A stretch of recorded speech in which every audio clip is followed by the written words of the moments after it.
Speed news చూద్దాం. అంబేద్కర్ కోనసీమ జిల్లా అమలాపురంలో సుపరిపాలనకు తొలి అడుగు కార్యక్రమాన్ని ఎమ్మెల్యే ఆనందరావు ప్రారంభించారు. సంవత్సర కాలంలో జరిగిన అభివృద్ధి కార్యక్రమాలపై ప్రజలకు ఎమ్మెల్యే వివరించారు.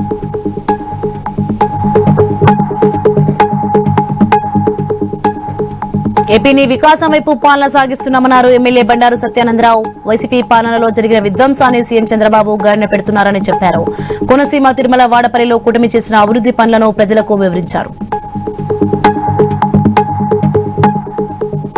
నంద్యాలలో సుపరిపాలన కార్యక్రమం ఘనంగా జరిగింది.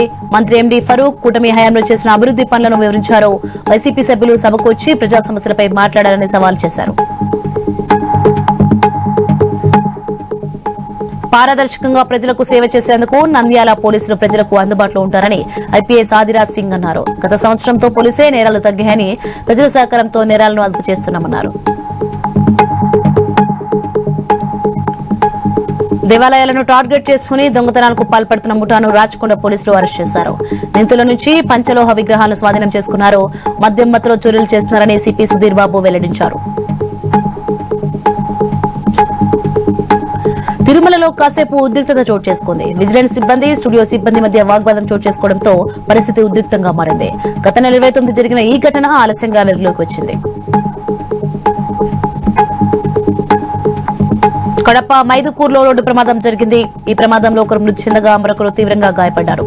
నేషనల్ హైవే పనులు జరుగుతున్న క్రమంలో ఈ ప్రమాదం జరిగింది. రితిక్ కన్స్ట్రక్షన్ వారి మీద చర్యలు తీసుకుని మృతుడి కుటుంబానికి న్యాయం చేయాలని మృతుడి బంధువులు ధర్నా చేపట్టారు. ప్రకాశం జిల్లా కొండపిలో సుపరిపాలన కార్యక్రమంలో భాగంగా కూటమి ప్రభుత్వ పనితీరును ప్రజలకు వివరించారు. శ్రీ వీరాంజనేయ స్వామి ఇంటింటికి వెళ్లి సమస్యలను అడిగి తెలుసుకున్నారు.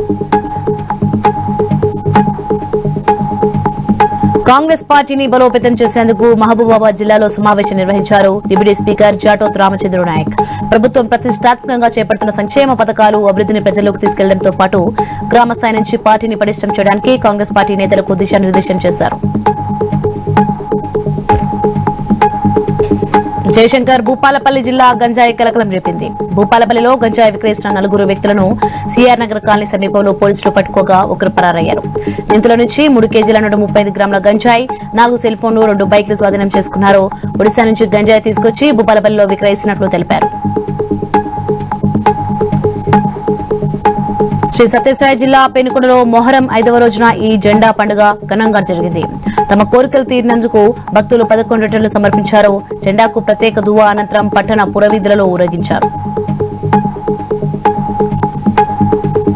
గోదావరి పుష్కరాలకు 64 రేవులు అనుకూలమని ఎస్పీ నయీం చెప్పారు. ట్రాఫిక్ ఇబ్బందులు తలెత్తకుండా 1400 సీసీ కెమెరాలు ఏర్పాటు చేస్తామన్నారు. కోడి పందాలను అరికట్టి నగదును స్వాధీనం చేసుకున్న 17 మంది పోలీసులకు ఎస్పీ ప్రశంసా పత్రాలు అందించారు. మాజీ సీఎం జగన్ ను వైద్య విద్యార్థులు కలిశారు. కూటమి ప్రభుత్వం తమను ఇబ్బంది పెడుతుందని మద్దతు తెలపాలని కోరారు. మెడికల్ కోర్సులు పూర్తి చేసిన నిబంధనల ప్రకారం సర్టిఫికెట్ ఇవ్వడం లేదన్నారు. రైల్వే ఛార్జీలు తగ్గించాలని డిమాండ్ చేశారు సిపిఎం నాయకులు. పెంచిన ఛార్జీలతో మధ్యతరగతి ప్రజలపై భారం పడుతోందన్నారు. ఖమ్మం రైల్వే స్టేషన్ ముందు ఆందోళన నిర్వహించి మోదీ దిష్టిబొమ్మను దగ్ధం చేశారు. వెనుకబడిన ఎంబీ, ఎస్సీ, 50 కులాలకు ప్రత్యేక కార్పొరేషన్ ఏర్పాటు చేయాలని డిమాండ్ చేశారు. లాలా హక్కుల పోరాట సమితి వ్యవస్థాపక అధ్యక్షులు బైరి వెంకటేష్ మాల, దాసరి కులం భిక్షటన చేస్తూ జీవితం సాగిస్తున్నారని ఆవేదన వ్యక్తం చేశారు. దళితులకు వచ్చే అన్ని ఫలాలు అట్టడుగున ఉన్న 50 కులాలకు కూడా దక్కాలని డిమాండ్ చేశారు. ములుగు జిల్లా ఏటూరు నాగారంలో అక్రమంగా తరలిస్తున్న పశువుల వాహనాన్ని ఫారెస్ట్ చెక్పోస్ట్ వద్ద పోలీసులు పట్టుకున్నారు. ఖాళీ టమాటా బాక్సుల మధ్య 50 పశువులను రవాణా చేస్తున్నారు. డీసీఎం వాహనాన్ని సీజ్ చేశారు. గచ్చిబౌలిలో ఓ వ్యక్తి దారుణ హత్యకు గురయ్యాడు. కన్న తండ్రిని హతమార్చాడు కుమారుడు. నిందితుడిని పోలీసులు అదుపులోకి తీసుకున్నారు. మృతదేహాన్ని పోస్ట్మార్టం నిమిత్తం ఉస్మానియా ఆసుపత్రికి తరలించారు. తమిళనాడులో పవన్ కళ్యాణ్ పై కేసు పెట్టడంపై ఏపీ బీజేపీ అధ్యక్షుడు పీవీఎన్ మాధవ్ ఆగ్రహం వ్యక్తం చేశాడు. ఆలయాల ద్వారానే సామాజిక వ్యవస్థ ప్రతిష్ట జరిగిందన్నారు మాధవ్. తాము సాధువుల భావనతో ఏకీభవిస్తామన్నారు. సనాతన ధర్మం నాశనం అయిపోవాలనే ఆలోచన తమిళనాడు ప్రభుత్వానికి ఉందని దుయ్యబట్టారు. అనంతపురం జిల్లా గుంతకల్లు ఆర్డీఓ కార్యాలయం ఎదుట ఏఐఎస్ఎఫ్ విద్యార్థి సంఘాలు వినూత్న నిరసన చేశారు. ఖాళీ విస్తరాకులు చేతబట్టి భిక్షాటన చేస్తూ నిరసన చేశారు. రాష్ట్ర వ్యాప్తంగా పెండింగ్ లో ఉన్న ఫీజు రీయింబర్స్మెంట్ నిధులను విడుదల చేయాలని, జీవో నెంబర్ 77 రద్దు చేయాలని డిమాండ్ చేశారు.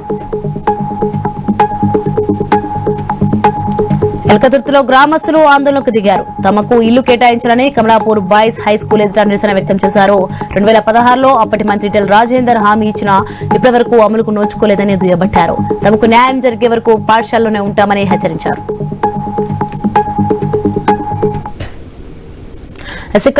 Updates for more updates keep watching I news. మీతోనే మీ వెంటే.